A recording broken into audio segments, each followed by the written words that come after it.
നമസ്കാരം. എല്ലാവർക്കും ആത്മീയത്തിലേക്ക് സ്വാഗതം. ഓരോ നക്ഷത്രത്തിൽ ജനിച്ചവരുടെ പൊതു സ്വഭാവവും അവർ അനുഷ്ഠിക്കേണ്ട കർമ്മങ്ങളുമാണ് ഇതിൽ പറയുന്നത്. ഇന്ന് പുണർദ നക്ഷത്രത്തെക്കുറിച്ചാണ് പറയുന്നത്. ഈ നക്ഷത്രക്കാർ നല്ല ഈശ്വരവിശ്വാസികളായിരിക്കും. ഇവർ ധർമ്മിഷ്ഠന്മാരാണ്. നല്ല സ്വഭാവശുദ്ധിയുള്ളവരായിരിക്കും. എന്നാൽ ഇടയ്ക്ക് സ്വഭാവമാറ്റം കാണാറുണ്ട്. അതുകൊണ്ട് തന്നെ ഇവരെ സമീപിക്കണമെങ്കിൽ സമയവും സന്ദർഭവും നോക്കേണ്ടി വരും. അല്പം കൊണ്ട് സന്തോഷിക്കുന്നവരാണ് ഇവർ. വേഗത്തിൽ കോപിക്കുന്നവരുമാണ്. പുണർദ നക്ഷത്രക്കാർ ആചാരമര്യാദകൾ പാലിക്കുന്നവരാണ്. അസത്യത്തിലും അധർമ്മത്തിലും കൂട്ടുനിൽക്കാറില്ല ഇവർ. ബന്ധുക്കളെ നന്നായി സ്നേഹിക്കുന്നവരാണ്. മാതാപിതാക്കന്മാർ, ഗുരുക്കന്മാർ ഇവരെയെല്ലാം അനുസരിക്കുകയും ബഹുമാനിക്കുകയും ചെയ്യുന്നത് ഇവരുടെ ഒരു പ്രത്യേകതയാണ്. ഇവരുടെ മുഖത്ത് നിഷ്കളങ്കതയും ക്ഷീണഭാവവും ഉണ്ടായിരിക്കും. പുണർദ നക്ഷത്രക്കാർ വലിയ ഭീരുക്കളായിരിക്കും.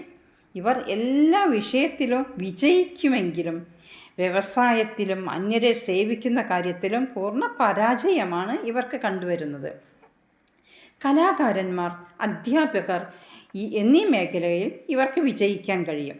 ആർഭാടമില്ലാത്തൊരു ജീവിതമാണ് ഇവർ ഇഷ്ടപ്പെടുന്നത്. 32 വയസ്സുവരെ ഇവരുടെ ജീവിതം ദുർഘടം പിടിച്ചതാണ്. ഇതിനു ശേഷം മാത്രമേ വിജയം കരസ്ഥമാക്കാൻ കഴിയുകയുള്ളൂ. പുണർദ നക്ഷത്രക്കാർ സാമ്പത്തിക ഉയർച്ചയേക്കാൾ ജനമധ്യത്തിൽ മതിപ്പും മാന്യതയും സമ്പാദിക്കാനാണ് ഇവർ ഇഷ്ടപ്പെടുന്നത്. ഇവരുടെ വിവാഹ ജീവിതം തൃപ്തികരമെന്ന് പറയാൻ പറ്റില്ല. ഇവർക്കിടയിൽ പുനർവിവാഹം, ഭാര്യയെ പരിത്യജിക്കുക എന്നിവ കാണാറുണ്ട്. അല്ലെങ്കിൽ ഭാര്യയുടെ ആരോഗ്യക്കുറവ് ഏതെങ്കിലും കാരണത്താൽ വിവാഹ ജീവിതം അത്ര തൃപ്തികരമായി കാണാറില്ല. സ്വഭാവ ഗുണമുള്ള ഭാര്യമാരെയാണ് ഇവർക്ക് കിട്ടുന്നത്. ആദർശങ്ങൾക്കനുസരിച്ച് സാമർഥ്യവിശേഷം ഇവരുടെ ഭാര്യമാരിൽ കാണാറില്ല. ഈ നക്ഷത്രത്തിൽ ജനിച്ച സ്ത്രീകൾ ആരോഗ്യപരമായി അത്ര നല്ലതല്ല. ആരോഗ്യത്തെ ഇവർ കാര്യമായി കാണാറുമില്ല. പുണർദ നക്ഷത്രക്കാരികളായ സ്ത്രീകൾക്ക് മൃദു സ്വഭാവവും ശുദ്ധ ഹൃദയവുമായിരിക്കും ഉണ്ടായിരിക്കുക. ഇവർ ഭാഗ്യവതികളായിരിക്കും.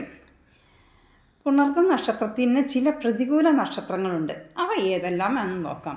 ആയില്യം, പൂരം, അത്തം, ഉത്രാടം, തിരുവോണം ഇതെല്ലാം പുണർദ നക്ഷത്രത്തിൻ്റെ പ്രതികൂല നക്ഷത്രങ്ങളാണ്. ഇനി അനുഷ്ഠിക്കേണ്ട കർമ്മങ്ങൾ ഏതെല്ലാം നോക്കാം.